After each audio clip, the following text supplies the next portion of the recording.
Hello friends, welcome back to రోజాషు. అందరికీ ముందుగా సంక్రాంతి శుభాకాంక్షలు అండి. ఈ సంక్రాంతి అనగానే ప్రతి ఒక్కరు ఎంత దూరం ఉన్నా ఎక్కడున్నా సరే ఇంటికి వెళ్ళి తన సొంత ఊర్లో సందడి చేసుకోవాలని ప్రతి ఒక్కరికి ఉంటుంది కదా.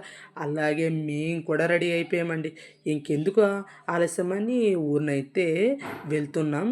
ఇక్కడ చూసుకున్నట్లయితే స్టేషన్ దగ్గరికి మా వదిన వచ్చింది మాకు పికప్ చేసుకోవడానికి. మేమైతే ఇంటికి వెళ్తున్నామండి.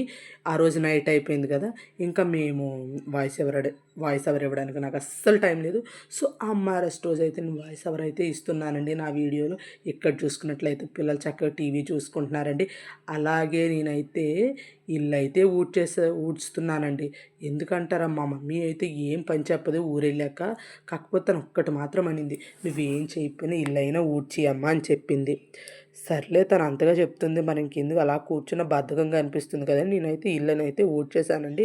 అలాగే ఇంకా టిఫిన్ అయితే ఏం చేసిందని చూశాను. అబ్బా, నా ఫేవరెట్ టిఫిన్ అనమాట ఇడ్లీ. సో ఈ ఇడ్లీ అయితే చక్కగా నేనైతే తిన్నాను. అలాగే పిల్లలకు కూడా పెట్టానండి. పిల్లలు నిరంతరం టీవీ అనుకుని ఉంటారు. టీవీ ముందు చూసారు, అలాగే తింటున్నప్పుడు కూడా టీవీ చూస్తున్నారండి. అలాగే వాళ్ళ మధ్యాహ్నంకి ఏదైనా నాన్ వెజ్ కావాలంటే నేనైతే మటన్ తెప్పించి ఉంచేసానండి.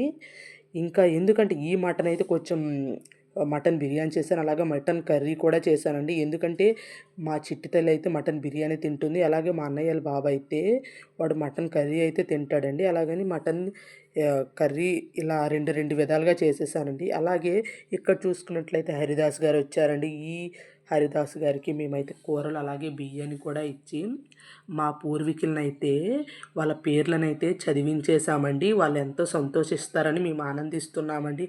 అంతేనండి. నా వీడియో మీకు నచ్చితే లైక్ చేయండి, షేర్ చేయండి, సబ్స్క్రైబ్ కూడా చేసుకోండి.